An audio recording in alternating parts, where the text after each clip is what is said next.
Salam sehat, salam bahagia untuk kita semua. Hari ini saya akan memaparkan tentang koneksi antar materi, kesimpulan, dan refleksi. Sebelumnya perkenalkan nama saya Masyruha, saya CGP Angkatan 10 dari SD Impres Rata.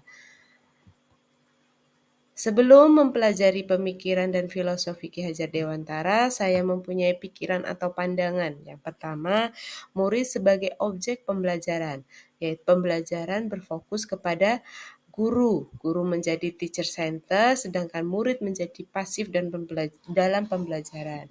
Di sini murid itu lebih hanya menerima apa yang guru katakan atau yang guru perintahkan.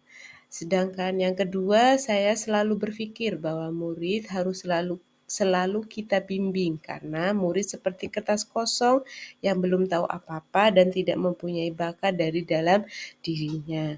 Sedangkan pemikiran saya yang ketiga, yaitu saat merancang pembelajaran, saya lebih fokus ke materi yang akan saya ajarkan, media yang cocok untuk mengajar, tetapi tidak memperhatikan kebutuhan dan karakter masing-masing dari murid. Di sini saya hanya mentransfer materi yang saya ajarkan untuk memenuhi kebutuhan atau kewajiban saya dalam kurikulum.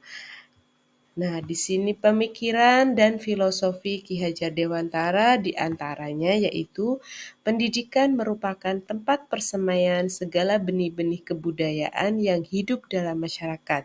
Pendidikan menjadi landasan untuk menopang kebudayaan. Oleh karena itu, pendidikan dan kebudayaan harus senantiasa beriringan agar dapat terbentuknya peradaban bangsa yang merdeka dan kokoh. Dalam pembelajaran, saya selalu menyelipkan atau menghubungkan pendidikan dengan kebudayaan murid yang ada di sekitar mereka. Contohnya dalam Sabea ini pendidikan dalam kebudayaan. Selanjutnya, pendidikan menuntun anak dengan segala kekuatan kodrat yang ada pada anak agar anak dapat mencapai keselamatan dan kebahagiaan yang setinggi-tingginya baik sebagai manusia maupun sebagai anggota masyarakat. Di sini sesuai dengan pemikiran KHD tahun 1936, Dasar-dasar Pendidikan halaman 1 paragraf 4. 3 semboyan Ki Hajar Dewantara yang sangat terkenal yaitu Ing Ngarso Tulodo, Ing Madyo Mangunkarso, Tut Wuri Handayani. Pendidikan yang berpihak kepada anak. Bebas dari segala ikatan dengan suci hati mendekati sang anak bukan untuk meminta suatu hak, melainkan berhamba kepada sang anak. Di sini maksudnya guru lebih fokus pembelajaran kepada anak. Jadi anak lebih aktif dalam pembelajarannya.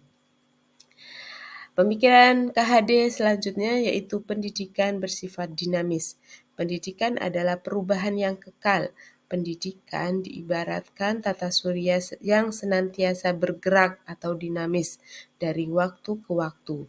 Prinsip perubahan Ki Hajar Dewantara menggunakan asas trikon yaitu kontinu, konvergen, dan konsentris. Nah, ini salah satu beberapa pemikiran KHD. Setelah mempelajari pemikiran KHD ini, pandangan atau pemikiran saya berubah tentang pembelajaran. Yang pertama, murid sebagai subjek pembelajaran. Murid aktif saat proses pembelajaran sesuai dengan pemikiran Ki Hajar Dewantara yaitu menghamba kepada anak.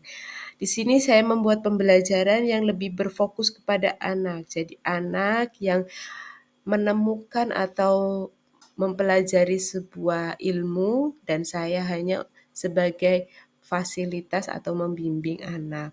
Yang kedua, saya sekarang mempersiapkan materi, media, ataupun alur yang akan dilaksanakan pada kegiatan pembelajaran dilibatkan bersama murid yang membuat murid itu berbuat, menemukan, berpendapat, dan bekerja sama dengan teman-temannya di dalam kelas. Jadi fokus pembelajaran ini lebih ke murid.